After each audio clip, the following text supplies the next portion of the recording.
Hi, I'm Alan Hedblum. Welcome to our show, a place to feel like you belong. Today's guest is Orlando Bonifacio. Orlando is an entrepreneur in Grand Rapids, Michigan. Orlando, welcome to the show. Well, thank you for having me. You bet. Now, you grew up in rural Dominican Republic. I did. You were the oldest of three children. Yep. And at the age of 8, you had a remarkable circumstance in your life. And it's a little uncommon for an 8-year-old child to travel 2,000 miles without his family to Michigan. Tell us about that story. Well, basically, it all started when I was born. I was born with a heart condition called, basically where I had a hole in my heart. And during this time in the Dominican Republic, so the 1980s, they couldn't do this type of surgery in the Dominican Republic.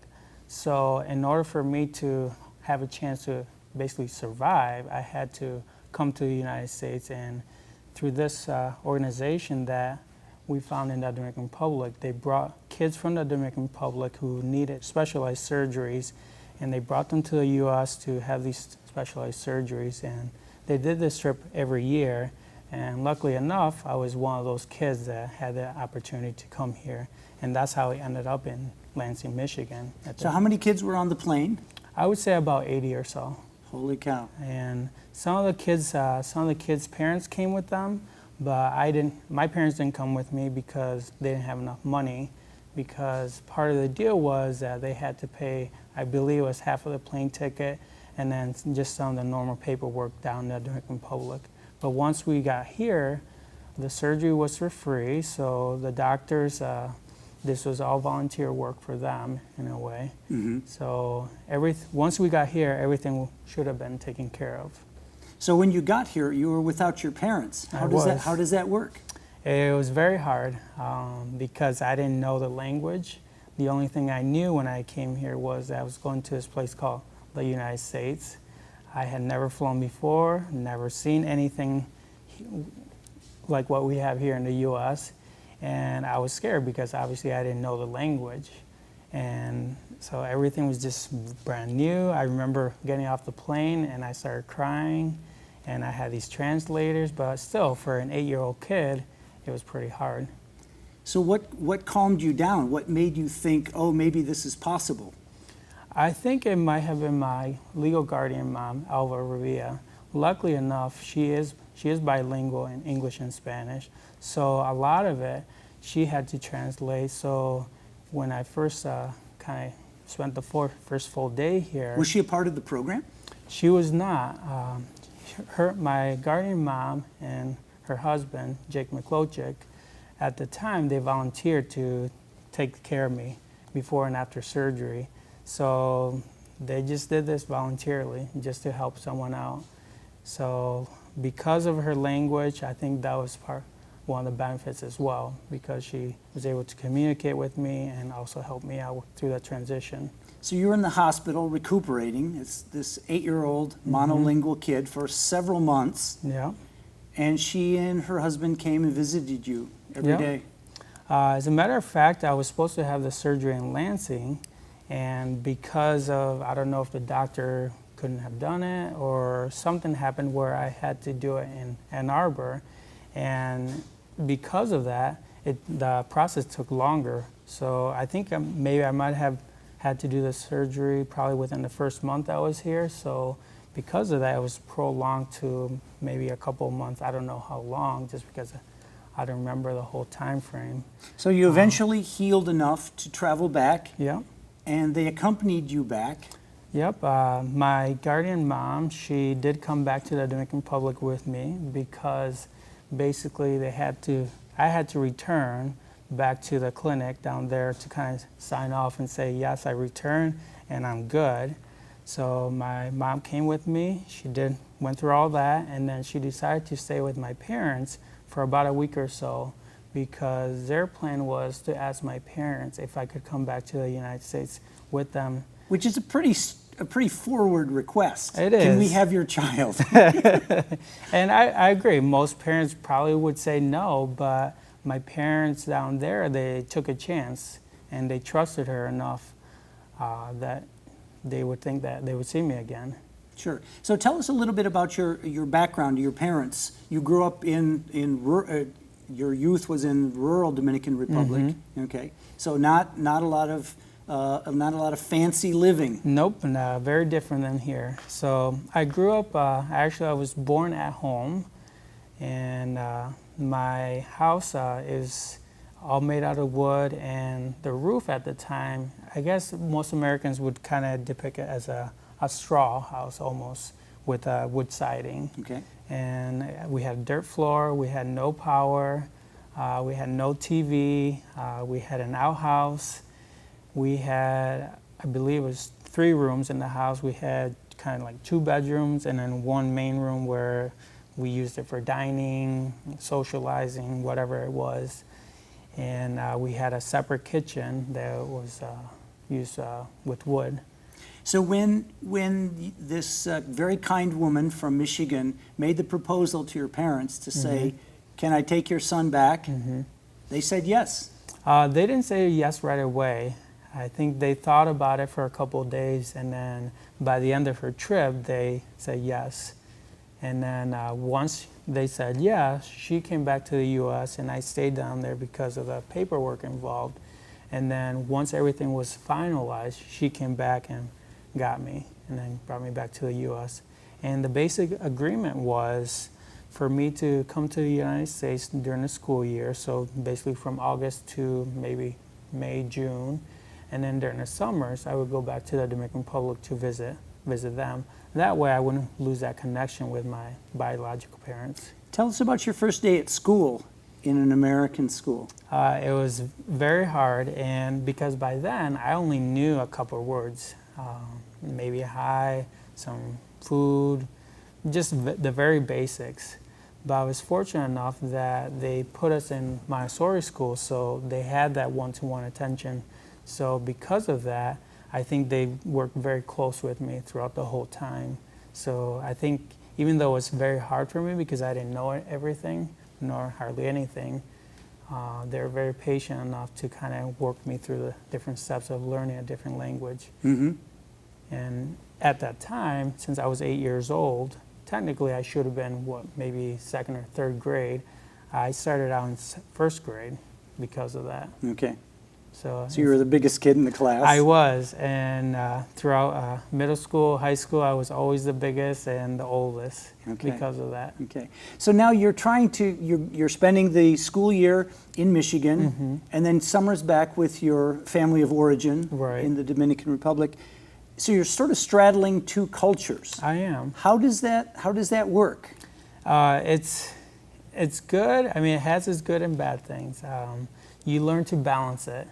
For example? Well, when I come here during the school year, I mean, I'm trying to act like a normal kid who's going through the school. So, but at the same time, I'm so different from everybody else because I'm still trying to learn the language, and also I'm trying to kind of get accustomed to the culture here. But when I went back home, it's very different than here. So I kind of went through a reverse culture shock, where I had to kind of get reacclimated to the things, how things are down there. So it was hard. I had to transition every time.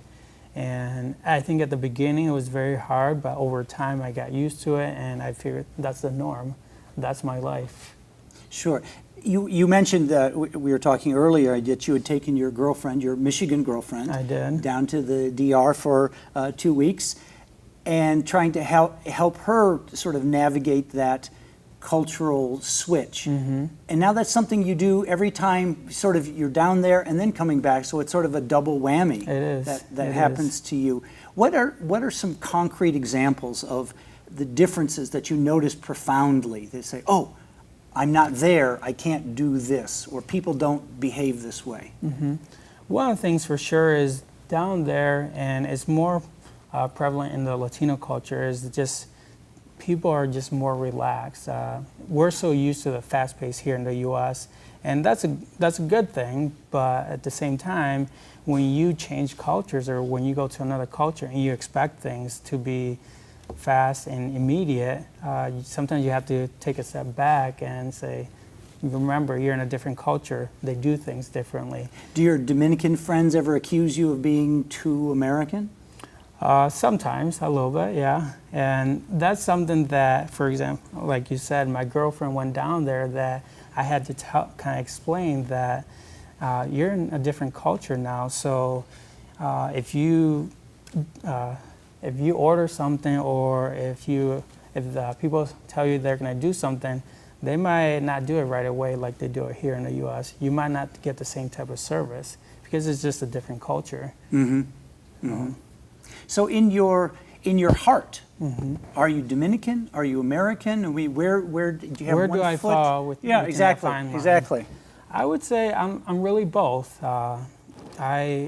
Since I've been here now for 23 years, I think in English, but I can go back and forth between English and Spanish.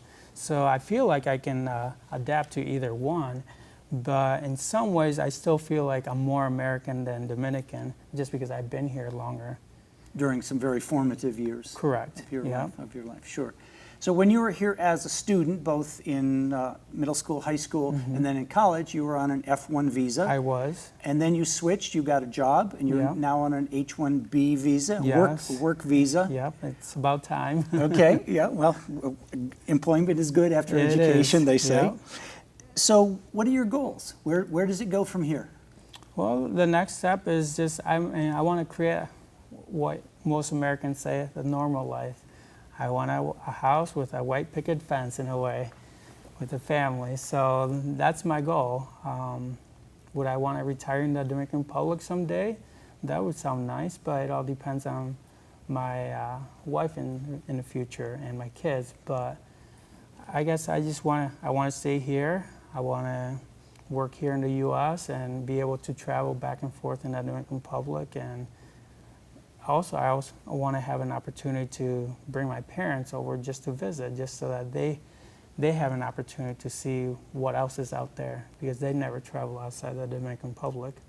So a lot of people, I'm sure, in talking to you would say, oh, well, of course, you're going to bring your parents here and let them move here. But there are some realities that, you know, they don't speak English. Right. They don't act American, Right. And they're so tied into their own community. How do you answer those questions when people come to you with that? Well, when people ask me those, I would want to bring them here just to kind of tour them around the U.S. or the state, wherever it might be.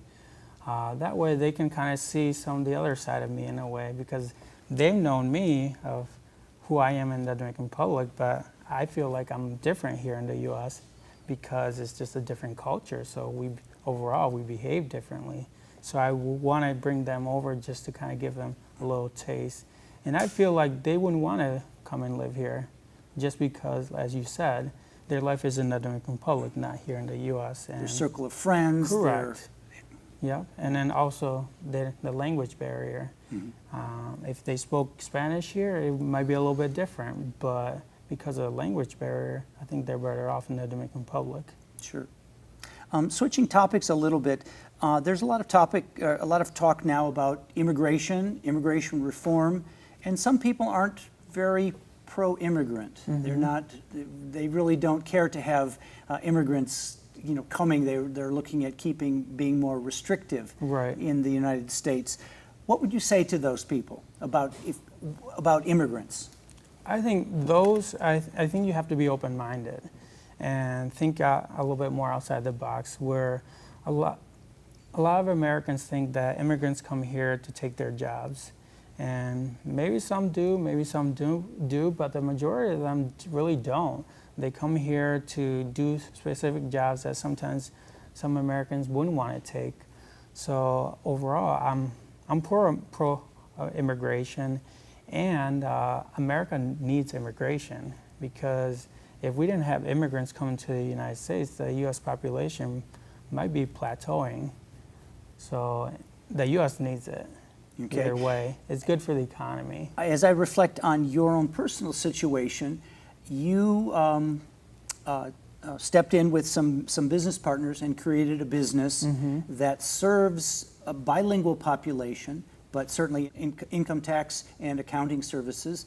and there are a lot of people who need specific, language services Yeah. in Spanish, and being bilingual, you can actually provide that. Well, I think you hit the nail on the head with that.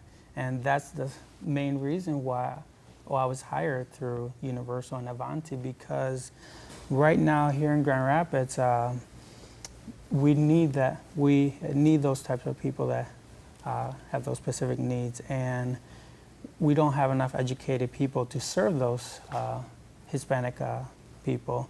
So I was able to kind of fit in, being bilingual, being educated and everything, to help through taxes, business planning, or doing any accounting work.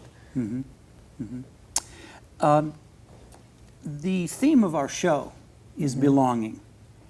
And I need to ask you, how do you create a sense of home when you're not from that place?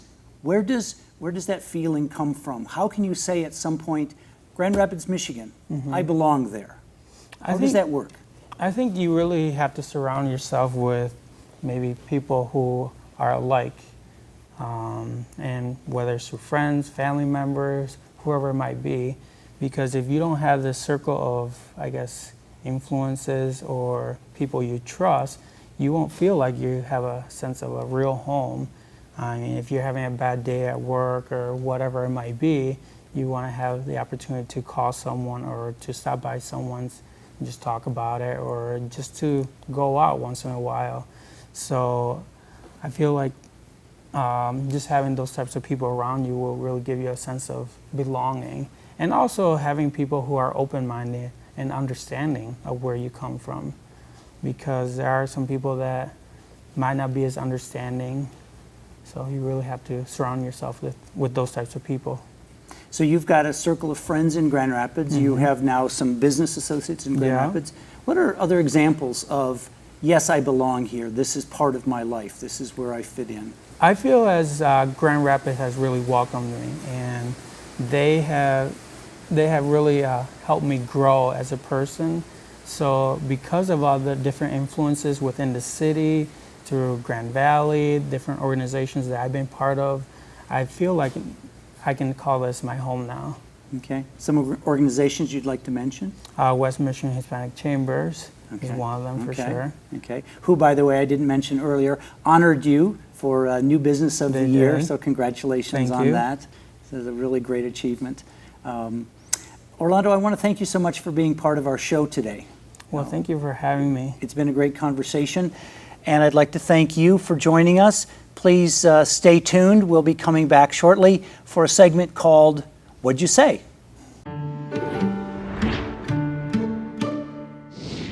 House with a white picket fence. This is a cultural expression for the American middle-class dream. What this means is everyone wants to be a homeowner, and they want that home to have a decorative wooden fence that goes around the yard. The next expression you saw highlighted was hit the nail on the head. This expression means precisely. You are precisely right. And if you analyze this, a nail head is something very small, and so to be able to strike it accurately with a hammer from a long distance away, you have to be very precise. For more phrases and slang expressions, go to our website, feellikeyouBelong.com.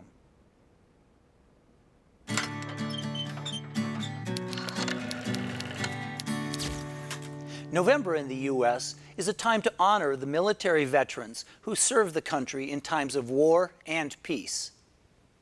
As talks on immigration reform stall in Washington, a specific group of immigrants is holding its breath, namely the ones who fought in World War II, but whose children aren't allowed to immigrate here. One such soldier is John Asparas Jr., who fought in a guerrilla unit against the Japanese army in the Pacific. Asparas is among hundreds of thousands of Filipino vets who got citizenship through a special immigration bill in 1990. Along with his wife, Asparas now lives in Los Angeles, but their 50-year-old daughter remains in the Philippines. Lines are especially long for immigrants from the Philippines. At age 86, Asparas reminds legislatures, quote, I'm not getting any younger, you know. One person in Washington may have heard him. Senator Mazie Hirono of Hawaii is proposing a bill to exempt immigration limits on children of Filipino war veterans. The rationale? If they risk their lives for this country, they ought to be able to spend their golden years with their children at their sides. For the children of veterans like John Aspiras, let's hope the members of Congress stop their partisan bickering and push ahead with reasonable immigration reform this month. Now that would be a way to honor our veterans. For details on this story, visit the What's Up section of our website, feellikeyouBelong.com.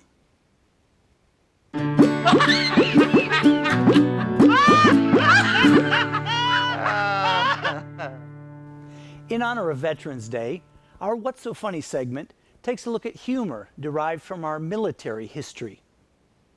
As a people, we Americans don't like hierarchy. Some people on the top, some people on the bottom. This is why we separated from England and don't have kings and queens.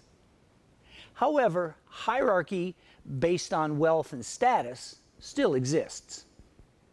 In order to minimize these differences, part of our cultural history involves making fun of the rich, the powerful, the non-working class. One place where this is difficult to do is in the military, where strict hierarchy is everywhere. This is perhaps why cartoonists chose to make fun of military officers starting back in 1950. If you think you know why today's cartoon is funny to Americans, share that with our readers on the website, feellikeyouBelong.com.